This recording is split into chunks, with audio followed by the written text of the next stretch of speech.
Welcome everyone to Turning Lurkers into Leads webinar. I'm happy to be here with Nick Kellett. My name is Kim Albee. As way of introduction, I am the president and founder of Genu and our professional services agency called Content Zap. I was honored to be named one of the top 20 digital strategists in 2015 by the Online Marketing Institute. Genu works with businesses of all sizes to supercharge their online marketing and build and augment their marketing teams. Our professional services site is contentzap.com. We offer online marketing tools and marketing automation to small and mid-sized businesses at genu.com. I am thrilled to be able to go to our second of 3 series of webinars with Nick Kellett, really looking at how can you better leverage content and social media. So our first webinar, for those of you who attended, you have the link. For those who didn't, I highly recommend you go look at it. It was called No Such Thing as Social Media. This webinar is called Turn Lurkers into Leads, and I am thrilled to bring you Nick Kellett, and here we go. Okay, so, right, I'm back in control now. All right, good morning, everybody. We're talking about lurking today, and lurking for many people is something that depends where you've been hanging out in recent times, because the meaning of lurking has changed. And lurking used to have a kind of stalking feel to it, but the way that it's used, the term has been adopted by internet users, is it's become internet for just looking. And if you think about it, in real life, if you had a retail outlet or some physical presence, people would come through your store and you could actually see them. And you knew things about them because you could actually determine they were male, female, tall, young, old, however they were. You could see your customers. But on the internet, we don't have that pleasure. We can project certain things from the statistics of who arrives at our website. But that's really the least of our problems, because on the internet, we can't actually engage with people actively, because we've basically given control to the consumer. We've actually shifted into a self-service economy. So basically now that consumers, there's so much information on the internet, before anyone buys a product, they don't need to be in touch with your brand. They don't need to sign up with your email list. They can find and research everything they want before they engage with you. And so it's become really important to think about what it is you're doing or not doing to get the people who are coming to your website to engage with you. And so there's a whole philosophy around lurking that explains, and for me it's the biggest things I'm going to explain about 1990, which is a well-known percentage on the internet called the 1% rule, which many people have not heard of, but for me it explains and what motivates me to spend time on the internet. And basically it's the reward for engaging with people online. So let me just carry on and give you a bit more background and context to this. Firstly, about me, I'm co-founder of Listly, a social list platform. We make 30% of the content on the web is a list. So 10 ways to do this, 27 tips on how to know and consume that content daily. And we basically create lists as a social platform so that people can actually vote and collaborate on your lists. And this is one of the reasons I've become such a focused, passionate person about this topic, because Listly is all about getting people to engage socially, and there's a lot of psychology to that as much as there is technology. And so that's kind of part of my connection. I also published a board game that was crowdsourced, so that was again another way of, and the only way to do crowdsourcing is to get people to participate. And so that was another big experience for me about how to get people to engage and how to draw people out of the shadows, which is kind of very much the focus of our conversation today. I also had a TechX that I took to sold to business objects, and I'm working on a book right now called Unlurk Me, which is really explaining the concepts that we're going to drip into some of the concepts from the book today. So one of the things that's very interesting when we actually analyze things, we tend to not see things that have stopped happening. For example, customers not spending, we tend to analyze the revenues, and we fail to notice that someone's dropped off spending something. And we also don't see the things that are coming. Our prospects haven't spent any money with us yet. Maybe they haven't even registered with us. We don't even know they exist. And I can tell a story from my previous startup. Was a guy came up to me and said, I put $30,000 into my budget for next year. I didn't even know who he was, but he'd been following my brand, following the company, and he'd allocated money and budget even before he'd even spoken to me. And I didn't even know his name at that point. He just told me this. And so you realize that your marketing is actually creating value long before you can measure it. And that's part of the problem. People start saying, where's our return on investment in marketing? And a lot of your marketing efforts and activities are about touching people in the future who will come to you, and it takes something like 15 to 20 touches to convert someone into a full-blown customer. And so often we're touching people many times before they actually become a customer. And I've seen that with my board game. I know for a fact that happens a lot with Listly. I meet people all over the world who've talked and influenced and interacted or conceived interacting with Listly, but haven't done anything yet, but it's on their list of things they're going to explore and evaluate.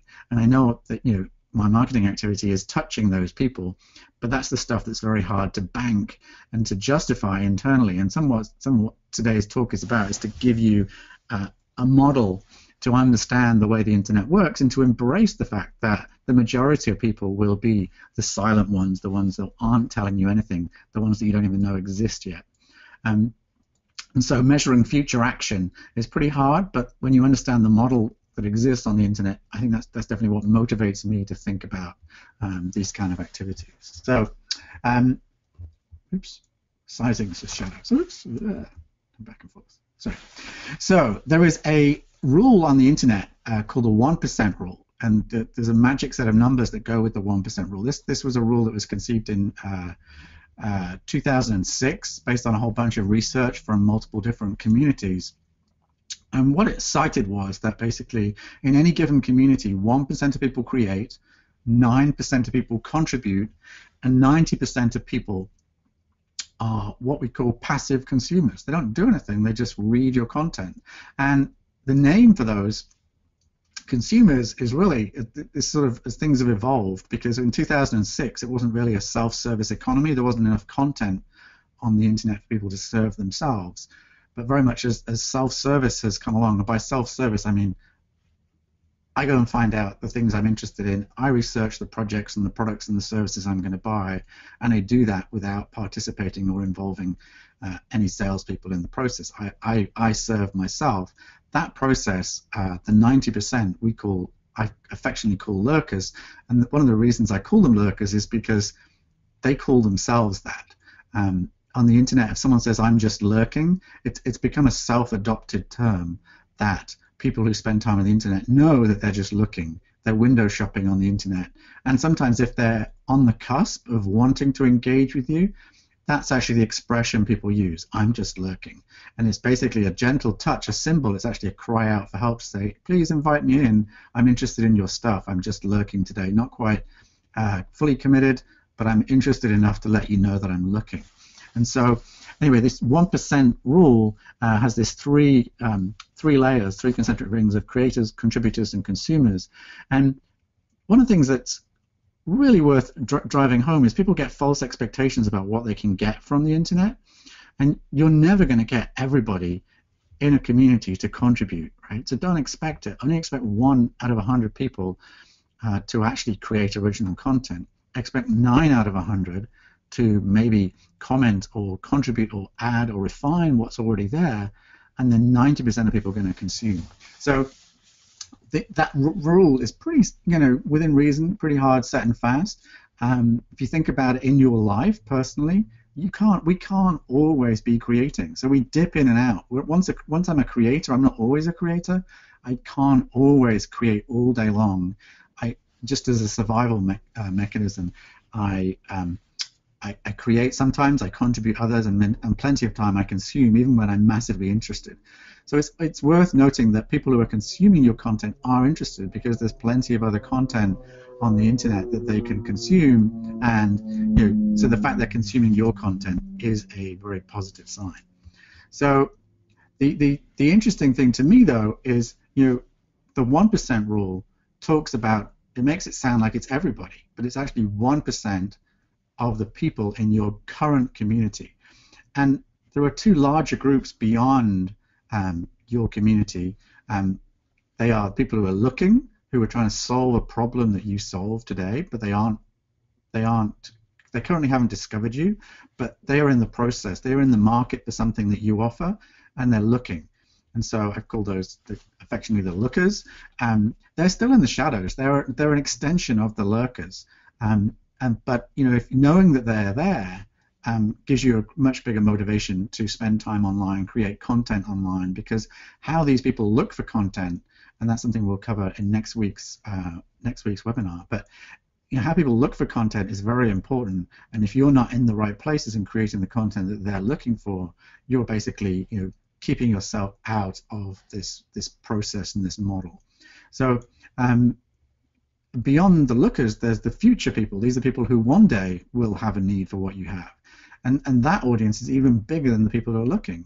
So you're just following out this 1990 rule. I'm extending it here to say 1990, 900, 9000. It keeps growing by a factor of 10, and you can, whether these numbers are right or wrong, or you can approximate these numbers for your space, but this model gives you a way of explaining why you spend time, why you invest time and effort creating content on the internet, because it's about being discovered by prospective customers and people who are suffering pain for which you solve, for which you offer solutions. So there's a huge opportunity cost for not looking at lurkers in the biggest possible way.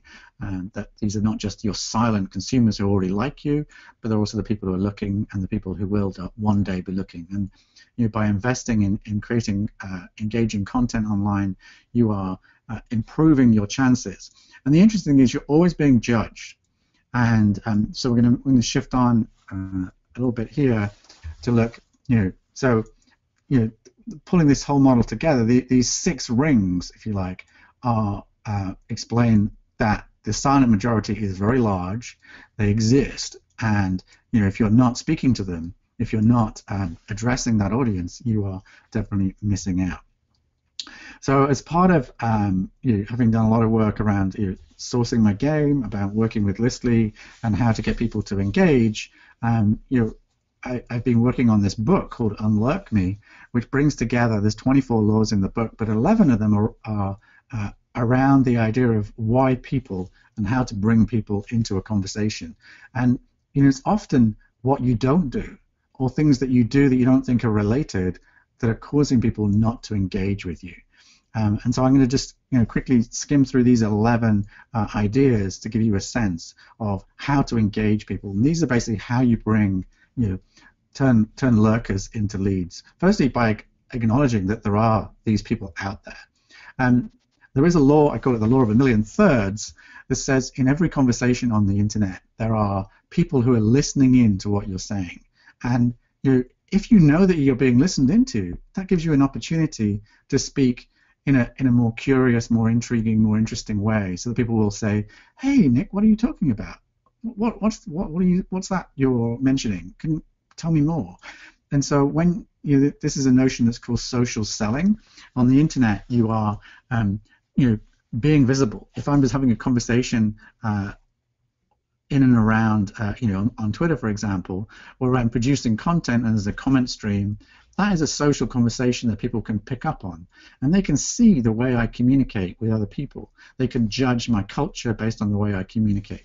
But if I'm speaking openly in a way that's inclusive, people will begin to listen and listen in. And you know that if you've, following the 1990 rule, that if 1% of people are actually driving the conversation, 9% of people are commenting, there are a factor of 9 times the number of people who are actively listening into your conversation.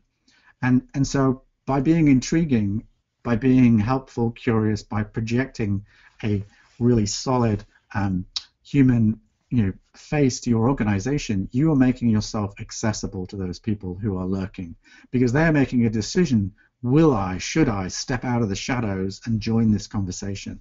And if you know these people exist, but if you speak in a way that allows these people to join in, you are creating a massive, you're doing yourself a massive favor by creating a bigger pipeline of people that are preparing themselves to engage with your organization. So one of the things that's very interesting is that we kind of focus sometimes in marketing and creating everything perfect. We want to be seen to be beautiful and wonderful and perfect. And one of the things that does, from a human perspective, is we can be too perfect to be approachable. So if we project that idea of being perfect, nobody wants to step into the conversation because they don't feel worthy or able to contribute. And so, imperfection is sexy. Which one's more fun, the completed jigsaw or the one that's, oh no, just shuffle those around and make it, right? So really the idea is anything that you create that is intriguing can bring people into the conversation. And so don't be too perfect, leave gaps. Let people suggest corrections, extensions, fixes to what you're putting out there. That will draw them in. If you become too intellectual, if you project yourself too high up the food chain, people think, oh, this isn't for me, I need someone that's more basic. And so you can push people away. And you actually think you're being very helpful, but you can be too helpful. You can be intimidatingly helpful. And this comes to the idea of the law of adding value. And one of the things that we found is I run a Lurker chat, I think called Lurker chat on Tuesdays at 10 o'clock Pacific time. And this is one of the things that really came out is people don't want to participate in a conversation if they don't feel they can add value. So if you, as the brand, are constantly producing value and you think you're being more and more helpful and you try and create more and more value, you're trying to be more and more perfect. But what you're doing is pushing people away because they don't feel they can contribute. They don't feel they can step up. And so, people talk a lot about utility, but there's a duality to utility, and we can bring people into our world, invite them in a much more welcoming human way, if we leave room for them to contribute. And so, as an example of this, with Listly, a lot of people create lists that are just far too perfect.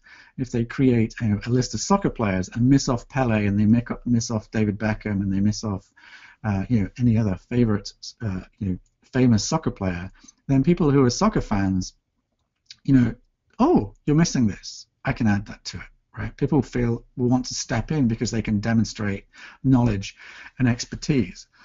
Conversely, if you put out a list of the 13 top marketing books, it's going to take a real expert in marketing books to add the 14th and 15th book. And the hard thing is, it's getting those first few people to participate. So if you don't necessarily realize this, but you're often pushing people away and you're denying yourself the opportunity to have social participation by being too perfect. We often think of, and I call this the law of culture, we think of culture as something very big. Someone else looks after culture, the culture of Canada, the culture of America, the culture of, boomers or millennials, right? We talk about these things as if we don't own it. And yet, your brand has a culture. Your brand is accessible in a way based on the conversations that you have with your audience. And so people see your content and they see the way you engage, and what they're doing is they're assessing your culture. And from that culture, they're deciding, these guys are nice, these guys are my kind of people. I relate and connect to what these guys are talking about. I can join in. And so when they join your community, what they do is they tend to mirror the behavior that's already there. So if you have a snarky trolley, like trolling kind of behavior, or if you tolerate that, or if you're not supportive or welcoming, whatever behaviors you exhibit, those are the behaviors you're going to mirror. Your audience are going to mirror. So if you're welcoming and friendly and helpful and not too intellectual, not too superior, then you're drawing people into your conversation, and you're going to trigger people to participate. And one of the values of getting people to participate is other people see that participation. And so what you're doing is you're setting it up so you'll actually get more participation, because we never want to walk into an empty coffee shop or an empty bar. And so we're always looking for signals of where it's appropriate for us to contribute, where it's safe for us to join in. And so we're always looking and assessing this information. So this is what I call the law of thriving. And what we do is, if we involve people in our projects, the more people who contribute, we're actually building intrigue. When we see an active community, it's more intriguing. And the more people that are there, the less time we actually take to create all of the content and do all of the work. It's about letting go. And for many people, this is very counterintuitive. They think as a brand they should be in control and they should be dominant and they should be intelligent and leading the way. And really what they want to be is accessible and human and simple and basic.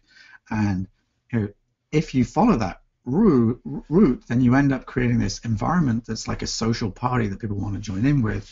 And I think it's just worth noting that the first 5 or 10 people are the hardest to bring, and so sometimes you want to seed that effort and seed in the expectation. But it's worth knowing, just going back to the 1-9-90 rule that we began with, that don't expect everybody to be a creator, and don't expect everyone to participate, and expect the majority will consume. But judge the fact that the people who consume are tomorrow's contributors and they're tomorrow's creators. And if they don't see a welcoming social activity and an engagement within your audience and with your feeling around your brand, because just people can go to Google and search your brand. They can pick up a sense. They can see how you respond to people on Twitter. They can see what conversations people are having about you, and so they're judging.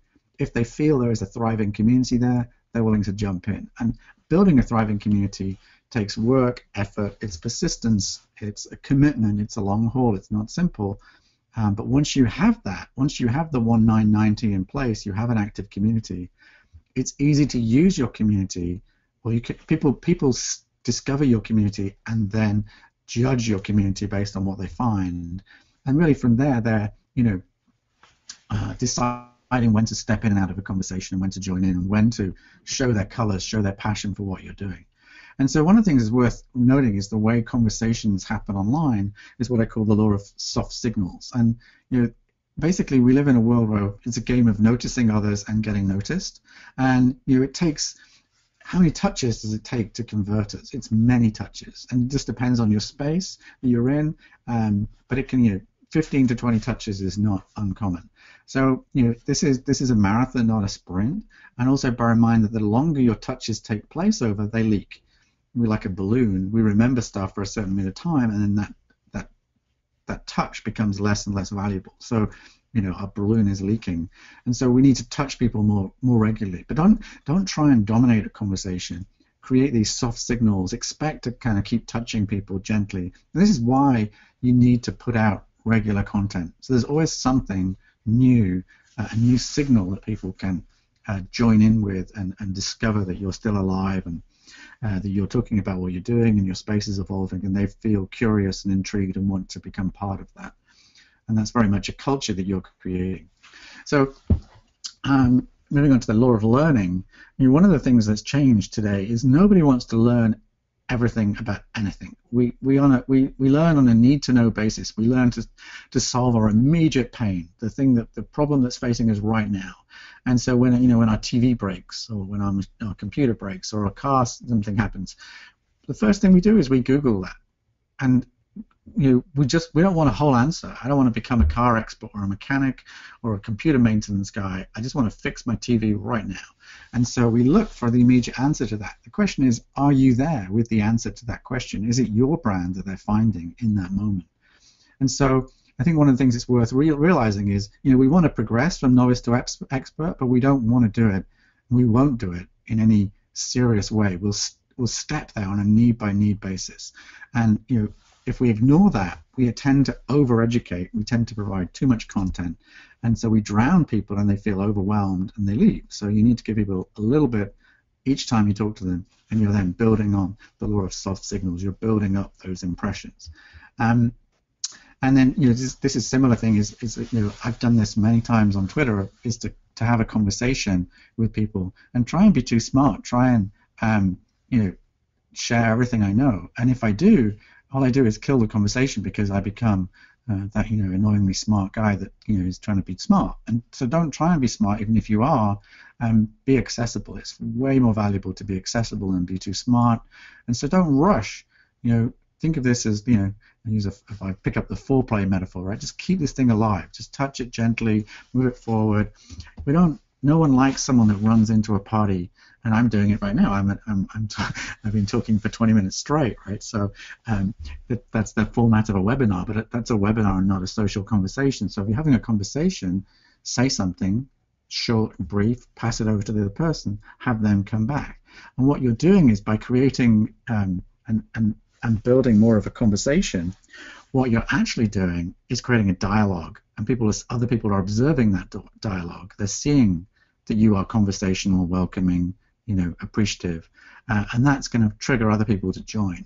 So all these rules that I'm talking about, these laws, combined together, they do overlap, but it's just a mental model. If you understand the mental model and you understand that 1990 exists and 1990, 900, 9000, the reason you're engaging socially is because there is a significantly larger number of people out there who are capable of listening in and discovering you. And this idea of social discovery is probably bigger.